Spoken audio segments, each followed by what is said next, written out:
안녕하세요, 어르신들. 오늘 하루도 편안하셨는지요? 따뜻한 차 한 잔 곁에 두시고 저와 함께 잠시 옛 이야기 속으로 여행을 떠나보시지요.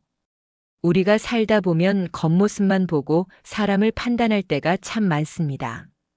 비단 옷을 입었다고 해서 속까지 비단결인 것은 아니고 누더기를 걸쳤다고 해서 그 마음까지 가난한 것은 아닐 텐데 말입니다. 옛말에 열길 물속은 알아도 한길 사람 속은 모른다고 했습니다. 오늘 들려드릴 이야기는 바로 그 사람 속에 관한 이야기입니다. 남루한 옷차림 뒤에 숨겨진 진짜 모습, 그리고 그 속에 담긴 놀라운 반전을 통해 우리 삶의 진정한 부가 무엇인지 한번 곱씹어 보려 합니다. 자, 그럼 이야기 보따리를 한번 풀어볼까요? 때는 조선 후기 매서운 칼바람이 불어닥치는 한양의 겨울이었습니다. 어찌나 추운지 기와집 처마 끝에는 팔뚝만한 고드름이 주렁주렁 매달려 있고 지나가는 사람들은 목을 잔뜩 움츠린 채 종종 걸음을 치기 바빴지요. 장터의 떡 장수 아주머니는 하얀 김이 모락모락 나는 시루떡을 썰며 언손을 호호 불고 있었고 땔감 장수는 지게를 내려놓을 새도 없이 발을 동동 구르며 추위를 쫓고 있었습니다. 세상 모든 것이 얼어붙을 듯한 이 삭막한 풍경 속에 유독 더 춥고 외로워 보이는 그림자 하나가 어른거립니다. 화려한 한양 거리와는 전혀 어울리지 않는 아주 낯선 이방인 같은 존재였지요. 그 그림자의 주인은 바로 칠순이 넘어 보이는 늙은 거지였습니다. 머리카락은 언제 감았는지 모를 정도로 떡이 쳐 헝클어져 있었고 얼굴은 검댕이와 때로 얼룩져 본래의 피부색을 가늠조차 하기 힘들었지요. 입고 있는 옷이라곤 구멍이 숭숭 뚫린 얇은 삼배 적삼 하나뿐이었는데 그마저도 여기저기 기워 입어 너덜너덜했습니다. 앙상하게 드러난 발목은 동상에 걸려 벌겋게 부어올랐고 집신 한 짝은 뒤축이 다 닳아 금방이라도 벗겨질 듯 위태로워 보였습니다. 지팡이 하나에 굽은 허리를 의지한 채 절뚝거리며 걸어오는 그 노인의 모습은 보는 이로 하여금 절로 혀를 차게 만들 만큼 처량하기 그지없었습니다. 노인이 한 걸음 내디딜 때마다 지독한 악취가 풍겨나왔습니다. 지나가던 행인들은 코를 막으며 노골적으로 인상을 찌푸렸지요. 에이, 재수없게 아침부터 웬 거지야? 비단옷을 입은 양반집 자제는 부채로 코를 가리며 멀찌감치 돌아갔고 장터의 아이들은 돌멩이를 던지는 신용을 하며 노인을 놀려댔습니다. 세상 인심이 이토록 야박할 수 있을까요? 따뜻한 국밥 한 그릇, 아니 식어 빠진 누룽지 한 조각 건네는 이가 없었습니다. 노인은 그저 묵묵히 고개를 숙인 채 그 멸시와 조롱을 온몸으로 받아내고 있었습니다. 하지만 여러분, 그거 아십니까? 노인의 눈빛만큼은 여느 거지와 달리 깊고 고요했다는 사실을요. 과연 이 노인은 태어날 때부터 거지였을까요? 아니면 모진 세파에 시달려 가세가 기운 것일까요? 겉모습만 보면 영락없는 천덕꾸러기 늙은이지만 어쩐지 그가 내딛는 발걸음에는 묘한 무게감이 실려 있습니다. 사람들은 그가 밥을 구걸한다고 생각했지만 어쩌면 그는 밥보다 더 귀한 무언가를 찾고 있었는지도 모릅니다. 오늘 이야기는 바로 여기서부터 진짜 시작입니다. 남루한 껍데기 속에 감춰진 놀라운 비밀, 그리고 그가 마주할 두 가지의 전혀 다른 밥상. 과연 여러분이라면 저 노인에게 어떤 눈빛을 보내셨을지 생각해 보시며 노인의 다음 행선지를 따라가 보겠습니다. 노인의 발길이 멈춘 곳은 마을에서 제일 가는 부자 김대감의 으리으리한 기와집 앞이었습니다. 대문 소슬대문이 하늘 높은 줄 모르고 치솟아 있고 담장 너머로는 고소한 고기 굽는 냄새와 기름 냄새가 진동을 했습니다. 아마도 김대감의 생신 잔치라도 벌어진 모양입니다. 웃음소리와 풍악소리가 담장을 넘어 거리에까지 흘러나왔지요. 노인은 마른 침을 꿀꺽 삼키며 떨리는 목소리로 대문 안을 향해 소리쳤습니다. 주인장 계시오. 지나가는 과객인데 배가 너무 고파 그러니 먹다 남은 밥찌꺼기라도 좀 주실 수 있겠소. 그러자 대문이 벌컥 열리더니 덩치 큰 하인들이 튀어나왔습니다. 그들은 노인을 보자마자 마치 벌레라도 본 듯 기겁을 하며 소금을 뿌려댔습니다. 에이, 퇴! 재수옴 붙겠네. 잔칫날에 감히 거지가 얼쩡거려. 썩 꺼지지 못해. 하인은 몽둥이를 휘두르며 노인을 위협했습니다. 노인은 황급히 뒷걸음질 치다 그만 빙판길에 엉덩방아를 찍고 말았지요. 아이고, 내 허리야. 신음소리를 내는 노인을 향해 김대감 집 대문은 쾅 하고 닫혀버렸습니다. 닫힌 대문 앞에서 들려오는 것은 하인들의 비웃음 소리뿐이었습니다. 부자의 곳간은 차고 넘쳤지만 그 마음의 곳간은 텅 비어 있었던 것입니다. 차가운 바닥에서 겨우 몸을 일으킨 노인은 씁쓸한 표정으로 툭툭 털고 일어났습니다. 옷에 묻은 흙먼지보다 마음에 묻은 모멸감이 더 쓰라렸을 테지요. 하지만 노인은 원망의 말 한마디 없이 다시 지팡이를 짚고 길을 나섰습니다. 화려한 기와집들이 늘어선 거리를 지나 마을 어귀에 다 쓰러져가는 초가집들이 모여있는 빈민촌으로 향했습니다. 해는 뉘엿뉘엿 저물어가고 바람은 아까보다 더 매섭게 살을 파고들었습니다. 배에서는 꼬르륵 소리가 천둥처럼 울려 퍼지는데 과연 이 추운 겨울밤 노인의 온몸을 녹여줄 곳이 있을까요? 노인은 어느 허름한 오두막집 앞에 멈춰 섰습니다. 담장도 없이 쌀이문만 덩그러니 놓인 집이었는데 문틈 사이로 희미한 호롱불빛이 새어나오고 있었지요. 안에서는 콜록콜록하는 병약한 기침소리와 함께 글 읽는 소리가 나지막이 들려왔습니다. 노인은 조심스럽게 기척을 냈습니다. 여보시오. 춥고 배고픈 늙은이입니다. 하룻밤만 묵어갈 수 있겠소? 잠시 후 삐걱거리는 소리와 함께 방문이 열리고 한 선비가 나왔습니다. 남루한 옷차림이었지만 눈빛만은 형형하게 살아있는 젊은 선비였습니다. 선비는 노인의 행색을 훑어보더니 주저함 없이 문을 활짝 열었습니다. 어르신 누추하지만 어서 들어오십시오. 밖이 많이 춥지요?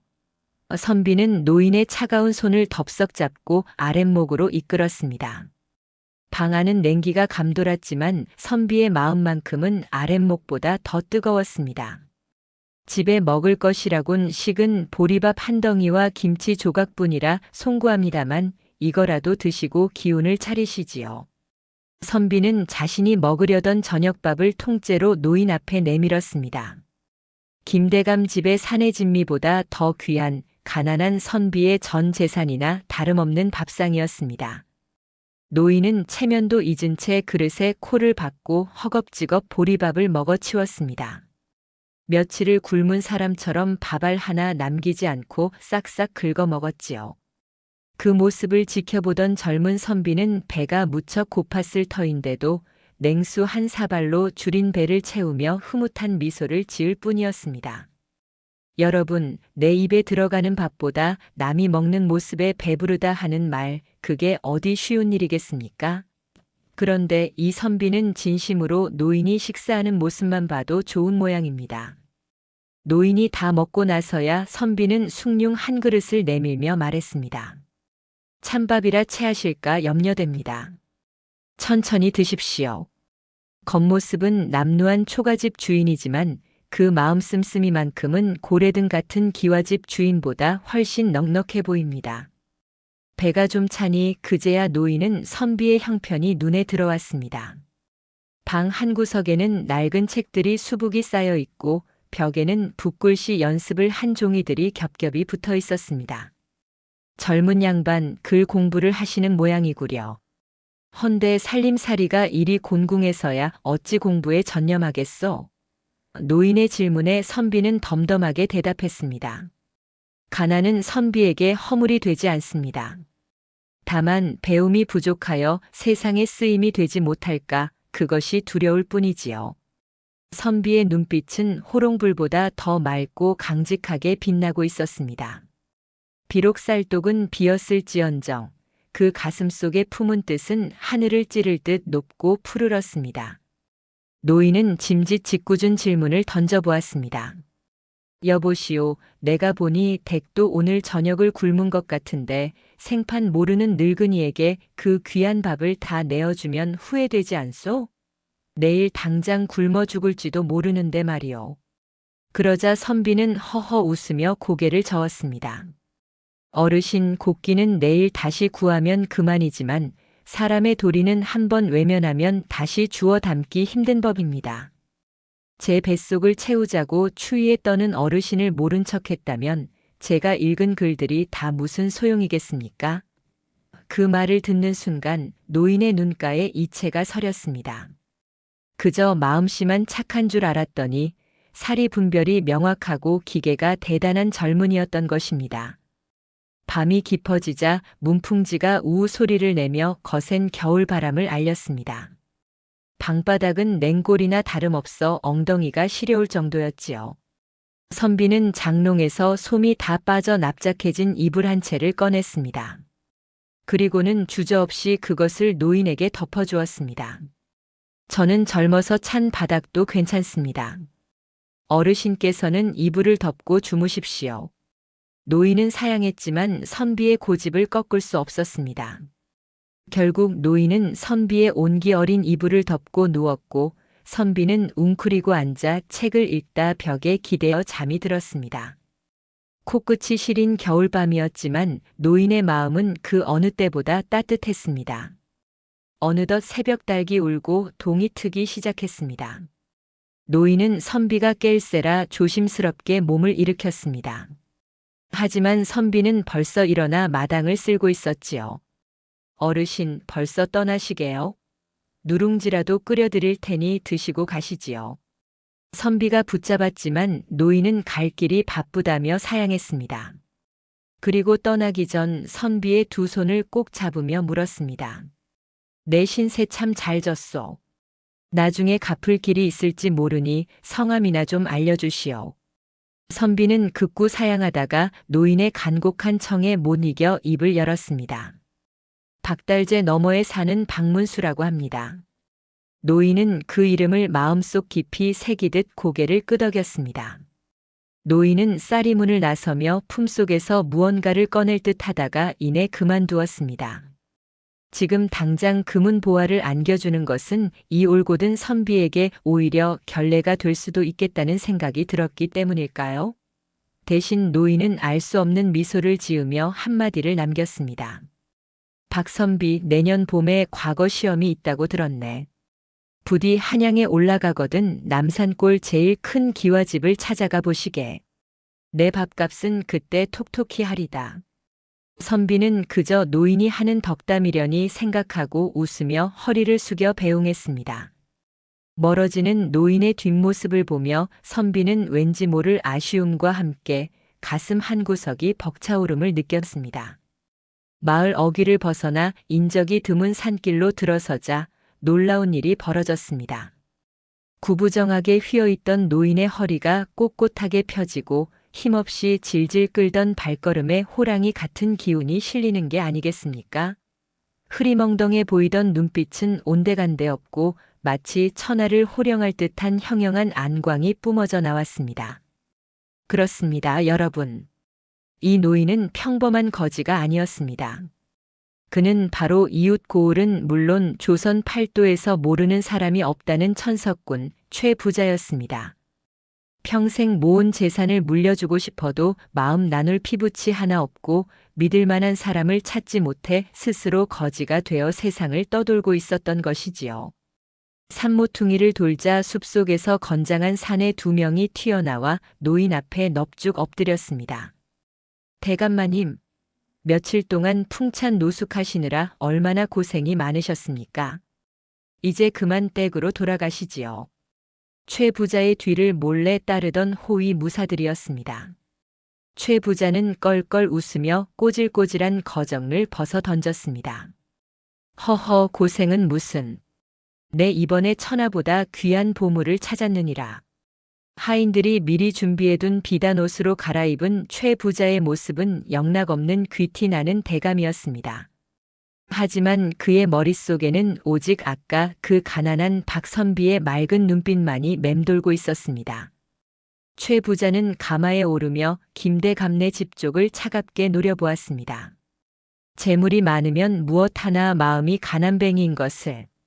내 이번에 그자에게도 따끔한 가르침을 주어야겠다. 그리고는 다시 시선을 돌려 박선빈의 초가집이 있는 방향을 바라보며 따뜻한 미소를 지었습니다. 사람을 겉모습으로 판단하지 않고 가진 것 전부를 내어주는 그 마음. 그야말로 내 전 재산을 맡길 만한 그릇이로다. 최 부자는 마음속으로 큰 결심을 굳혔습니다. 세상 사람들은 돈이 최고라 하지만 최 부자는 돈보다 귀한 것이 사람의 진심임을 확인한 것이지요. 한편 아무것도 모르는 박선비는 다시 일상으로 돌아와 글 공부에 매진했습니다. 쌀독은 바닥을 보이고 땔감은 떨어져 가지만 선비의 글 읽는 소리는 여전히 낭낭하게 담장을 넘어 흘러나왔습니다. 마을 사람들은 쯧쯧, 저 양반 또 굶으면서 책만 파는구먼. 밥이 나오나 떡이 나오나? 하며 혀를 찼지만 박선비는 개의치 않았습니다. 그런데 며칠 뒤 마을에 이상한 소문이 돌기 시작했습니다. 그 콧대 높은 김대감 집의 관가에서 사람들이 들이닥쳐 난리가 났다는 것입니다. 과연 최 부자가 꾸민 일일까요? 아니면 김대감의 악행이 드디어 하늘에 닿은 것일까요? 이야기는 이제 새로운 국면으로 접어듭니다. 여러분, 세상사 참으로 인과응보라 했던가요? 박선빈의 마을에 돌던 흉흉한 소문은 사실이었습니다. 떵떵거리며 살던 김대감 집의 관군들이 들이닥쳐 곳간을 열고 장부를 압수하는 난리가 났습니다. 알고 보니 김대감이 그동안 소장농들의 피를 빨고 나라에 바쳐야 할 세금마저 빼돌려 제 뱃속만 불려왔던 것이 들통난 게지요. 마을 사람들은 담장 너머로 끌려가는 김대감을 보며 수군거렸습니다. 천벌을 받은 게야. 늙은 거지 하나 내쳤다가 복이 달아난 게지. 물론 이것은 우연이 아니었습니다. 최 부자가 한양으로 돌아가자마자 평소 친분이 있던 암행어사에게 김대감의 악행을 귀띔했던 것이지요. 재물은 쌓을수록 나누어야 하거늘 썩은 물처럼 고여만 있었으니 사단이 나는 건 시간 문제 아니었겠습니까? 화려했던 기와집은 이제 주인을 잃고 찬바람만 횡하니 부는 흉가가 될 처지에 놓였습니다. 김대감 집의 몰락을 뒤로하고 계절은 어느덧 돌고 돌아 따스한 봄바람이 불어오기 시작했습니다. 얼어붙었던 계곡물은 다시 졸졸 흐르고 박선빈의 초가집 처마 밑에도 제비가 날아들었지요. 박선빈은 겨우내 맹물로 배를 채우면서도 책을 놓지 않았습니다. 드디어 한양에서 과거 시험, 즉 대과가 열린다는 방이 붙었기 때문입니다. 부인, 내 이번에는 기필코 급제하여 그대의 고생을 덜어주리다. 선비는 비장한 각오로 붓을 씻고 먹을 갈았습니다.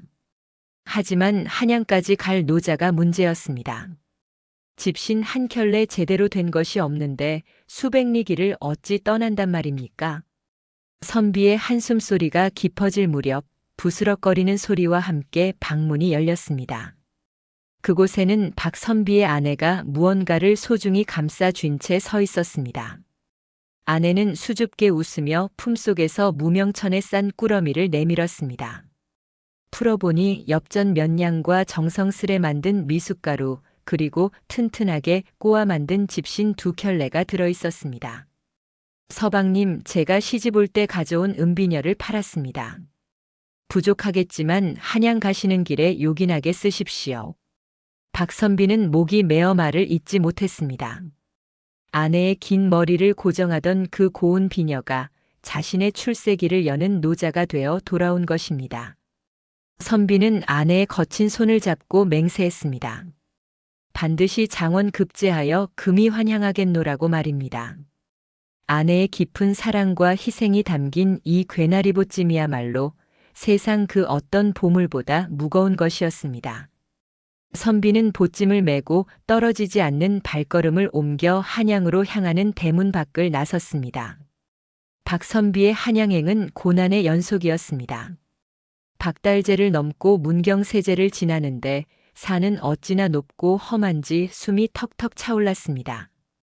낮에는 땀이 비 오듯 쏟아졌고 밤에는 산짐승 울음소리에 몸을 웅크려야 했지요. 하지만 힘들 때마다 선비는 두 가지를 떠올렸습니다. 하나는 자신을 믿고 비녀를 판 아내의 얼굴이요. 또 하나는 지난 겨울 자신의 손을 꼭 잡으며 남산골 제일 큰 기와집을 찾아오게라고 말하던 그 노인의 눈빛이었습니다. 그 노인장은 과연 누구였을까? 정말 나를 기다리고 있을까? 의구심이 들기도 했지만 선비는 그 약속 하나를 믿고 지친 다리에 힘을 불어넣었습니다. 보찜 속의 미숫가루가 바닥을 드러낼 즈음 드디어 멀리 숭례문의 웅장한 기와지붕이 눈에 들어오기 시작했습니다. 한양 도성은 그야말로 별천지였습니다. 시골 구석에서 책만 읽던 박선비의 눈이 휘둥그레질 만도 했지요. 육조 거리에는 비단 옷을 입은 사람들이 넘쳐나고 시장통은 온갖 물건과 흥정하는 소리로 시끌벅적했습니다. 하지만 화려한 한양 풍경 속에서 박선비의 모습은 초라하기 그지없었습니다. 흙먼지 뒤집어 쓴 도포 자락에 다해진 집신을 신고 있으니 지나가는 사람들이 흘긋거리며 비웃는 듯 했습니다. 그러나 선비는 기죽지 않고 가끈을 단단히 고쳐맸습니다. 겉모습이 중요한 것이 아니다. 내 가슴 속에 품은 뜻이 중요한 것이다. 그는 마음을 다잡으며 과거 시험이 열리는 성균관 쪽으로 발걸음을 옮겼습니다. 드디어 결전의 날이 밝아오고 있었습니다. 과거 시험장에는 전국에 내로라 하는 선비들이 구름대처럼 모여들었습니다. 긴장감이 감도는 가운데 시제가 발표되었습니다. 백성을 사랑하는 마음, 즉 애민에 대해 논하라. 박선비는 무릎을 쳤습니다. 가난 속에서 직접 겪은 배고픔, 그리고 지난 겨울 거린 노인을 대접하며 느꼈던 연민의 정. 그가 평생 몸으로 겪고 가슴으로 느낀 주제였기 때문입니다. 박선비는 거침없이 붓을 놀렸습니다. 화려한 미사여구 대신 투박하지만 진실된 문장들이 종이 위를 수놓았습니다. 주변의 선비들이 끙끙 앓으며 머리를 싸매는 동안 박선비의 붓끝에서는 막힘없이 글이 쏟아져 나왔습니다. 마치 누군가가 손을 잡고 이끌어주는 듯한 신비한 기운마저 감돌았습니다. 시험을 마치고 나니 긴장이 풀리면서 극심한 허기가 몰려왔습니다. 가지고 온 미숫가루는 이미 바닥난 지 오래였고 주머니에는 엽전 한 푼 남아있지 않았습니다. 당장 오늘 밤 잠잘 곳도 마땅치 않은 처지였지요. 그때 문득 노인과의 약속이 떠올랐습니다. 남산골 제일 큰 기와집을 찾아가 보시게. 혹시나 하는 마음과 지푸라기라도 잡고 싶은 심정이 뒤섞였습니다. 설마 그 노인장이 나를 놀린 것은 아니겠지? 아니야, 그 눈빛은 결코 거짓이 아니었어. 박선비는 물어물어 남산골 부촌으로 향했습니다. 고래등 같은 기와집들이 즐비한 그곳은 가난한 선비가 감히 발을 들이기도 어려운 위압감이 느껴지는 동네였습니다. 골목을 돌고 돌아 마침내 사람들이 최부자댁이라고 가리키는 으리으리한 대문 앞에 섰습니다. 소슬대문이 어찌나 높은지 고개를 한참 젖혀야 보일 정도였고 담장은 끝이 보이지 않을 만큼 길게 뻗어 있었습니다. 박선비는 순간 주눅이 들어 발길을 돌릴까 고민했습니다. 이런 대궐 같은 집에 그 거지가 산다고? 내가 헛걸음을 한 게 분명해. 하지만 여기까지 와서 그냥 갈 수는 없는 노릇이었습니다. 선비는 용기를 내어 육중한 대문 고리를 잡고 두드렸습니다. 이리 오너라. 배고픔에 지친 목소리라 그런지 소리가 작게 나왔습니다. 잠시 후 안에서 굵직한 목소리가 들려오더니 육중한 대문이 삐걱거리며 열렸습니다. 문을 열고 나온 사람은 덩치가 산만 한문직이었습니다. 그는 박선비의 남루한 행색을 위아래로 훑어보더니 인상을 찌푸렸습니다. 어디서 온 누구요? 동냥을 하러 왔으면 번지수가 틀렸소. 썩 물러가시오. 문지기는 박선비를 잡상인 취급하며 문을 닫으려 했습니다. 그때 박선비가 다급하게 소리쳤습니다. 잠깐, 나는 동냥을 하러 온 것이 아니오. 박달재 너머에서 온 박문수라고 하오. 주인 어른을 뵙고자 하니 기별해 주시오. 문지기는 코웃음을 쳤습니다. 우리 대감마님이 댁 같은 사람을 알 리가 있소? 신랑이가 벌어지려는 찰나 안쪽 사랑채에서 익숙하고도 위험 있는 목소리가 들려왔습니다. 밖에 누가 왔느냐? 소란스럽구나. 문지기가 굽실거리며 비켜서자 비단옷을 입은 풍채 좋은 노신사가 천천히 걸어 나왔습니다. 윤기가 흐르는 얼굴, 꼿꼿한 허리, 그야말로 귀티가 흐르는 양반의 모습이었습니다. 박선비는 자신이 사람을 잘못 찾아왔다고 생각하여 황급히 고개를 숙이고 물러서려 했습니다. 그런데 노신사가 대문 밖까지 성큼성큼 걸어 나오더니 박선비의 두 손을 덥석 잡는 것이 아니겠습니까?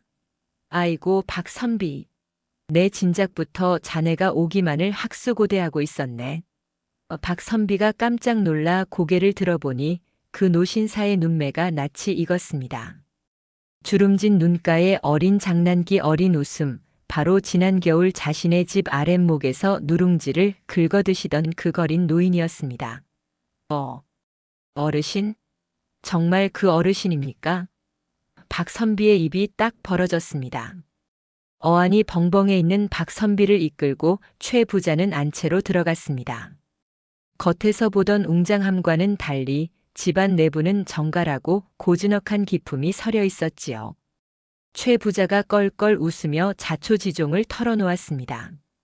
내 평생 모은 재물을 가치 있게 쓸 사람을 찾고 있었네. 허나 다들 내 돈 냄새만 맡고 달려들더군. 헌데 자네는 땡전 한 푼 없는 거지 노인에게도 따뜻한 아랫목과 숭늉을 내어주지 않았는가. 그제야 박선비는 무릎을 쳤습니다. 그날의 남루한 행색은 사람의 됨됨이를 시험하기 위한 최 부자의 변장이었던 것입니다. 거칠애보다 속마음을 볼 줄 아는 눈, 그것이 바로 최 부자가 찾던 덕목이었습니다. 곧이어 상 다리가 부러질 듯한 주안상이 들어왔습니다. 김이 모락모락 나는 흰 쌀밥에 고소한 갈비찜 노릇노릇 구워진 조기구이까지 임금님 수라상이 부럽지 않은 진수성찬이었습니다. 며칠을 굶주린 박선비의 목구멍으로 군침이 넘어갔습니다. 자, 어서 들게. 자네가 내게 준 숭늉 한 그릇에 비하면 약소한 것이네. 최 부자의 따뜻한 권유에 박선비는 숟가락을 들었습니다. 꿀맛 같은 밥알이 입안에서 살살 녹아내렸지요. 배가 부르니 긴장이 풀리고 지난 고생들이 눈 녹듯 사라지는 기분이었습니다. 베푸는 마음이 이토록 큰 복으로 돌아올 줄 누가 알았겠습니까? 식사를 마친 후 두 사람은 사랑방에 마주 앉아 밤이 깊도록 담소를 나누었습니다. 최 부자는 박선비의 고든 심성과 학식에 다시금 감탄했습니다. 재물은 똥거름과 같아서 한 곳에 모아두면 악취가 나지만 골고루 뿌리면 세상을 이롭게 하는 거름이 되지요. 내 자네가 뜻을 펼치는데 든든한 거름이 되어주겠네. 최 부자는 박선비에게 당장 지낼 거처와 넉넉한 노잣돈, 그리고 새 옷까지 내어주었습니다.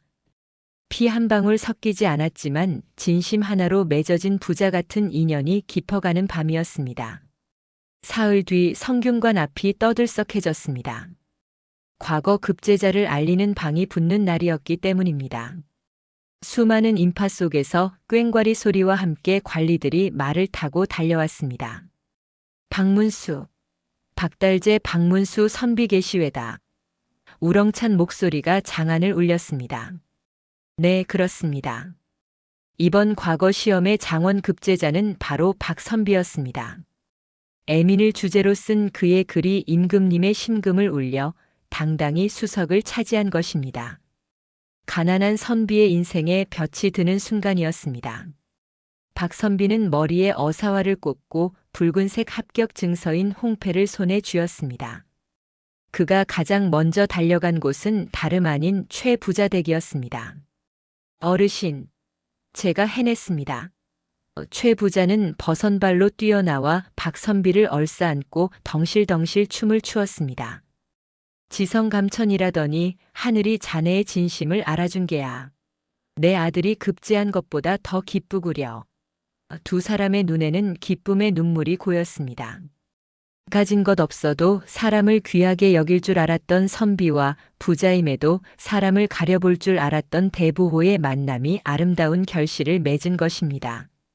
세월이 흘러 박선비, 아니 박대감은 백성을 다스리는 훌륭한 목민관이 되었습니다. 그는 높은 자리에 올라서도 올챙이 적시절을 잊지 않았습니다. 흉년이 들면 관아의 곳간을 열어 굶주린 이들을 먹이고 억울한 일을 당한 백성이 있으면 제1처럼 나서서 해결해 주었습니다. 그의 집무실에는 항상 애민이라는 두 글자가 걸려 있었지요. 과거 시험장에서 썼던 그 마음 그대로 가난하고 힘없는 이들의 눈물을 닦아주는 참된 어른이 된 것입니다. 한편 최 부자와의 인연도 평생 이어졌습니다. 박대감은 휴가 때마다 남산골 최 부자 댁을 찾아가 술잔을 기울이며 예시야기를 나누곤 했습니다. 사람들은 이 두 사람의 이야기를 전설처럼 입에서 입으로 전했습니다. 거지에게 베푼 숭늉 한 그릇이 정승판서를 만들었다고 말이지요. 남산골 기와집은 단순히 부자의 집이 아니라 사람의 향기가 나는 명소가 되었습니다. 진정한 부자는 재물이 많은 사람이 아니라 사람을 얻은 사람이라는 것을 보여주었으니까요. 여러분, 옛말에 적선지가 필유여경이라는 말이 있습니다. 선한 일을 많이 한 집안에는 반드시 경사스러운 일이 넘쳐난다는 뜻이지요. 박선비가 만약 그날 밤 냄새나는 거지 노인을 문전박대했다면 어떻게 되었을까요? 아마 장원급제의 영광도 최 부자라는 든든한 후원자도 얻지 못했을 겁니다. 보잘것없어 보이는 작은 친절 하나가 인생을 송두리째 바꾸는 큰 복이 되어 돌아온 것입니다. 이것이 바로 우리가 믿고 지켜야 할 권선징악의 이치 아니겠습니까? 요즘 세상이 각박하다 하여 문을 걸어 잠그고 마음마저 닫고 사는 건 아닌지 돌아보게 됩니다. 화려한 옷차림이나 좋은 차보다 더 중요한 것은 그 사람의 마음 씀씀이입니다. 우리 어르신들도 주위를 한번 둘러보십시오. 혹시 따뜻한 말 한마디, 따뜻한 눈길 한 번이 필요한 이웃이 있지는 않은지요? 내가 건넨 작은 정성이 돌고 돌아 나에게 혹은 내 자손에게 큰 복으로 돌아올지도 모르는 일입니다. 박선비의 숭늉 한 그릇처럼 말입니다. 오늘 들려드린 거지가 된 부자와 선비 이야기 재미있게 들으셨는지요? 착한 마음을 품고 살면 언젠가는 반드시 복을 받는다는 사실 잊지 마시길 바랍니다. 오늘 밤은 두 다리 쭉 펴고 편안한 마음으로 주무십시오. 내일 아침에는 여러분의 문 앞에 기분 좋은 행운이 기다리고 있을지도 모르니까요. 저는 다음 시간에도 우리네 삶의 지혜가 담긴 맛깔나는 이야기 한 자락 들고 찾아오겠습니다. 그때까지 모두 건강하시고 평안하십시오.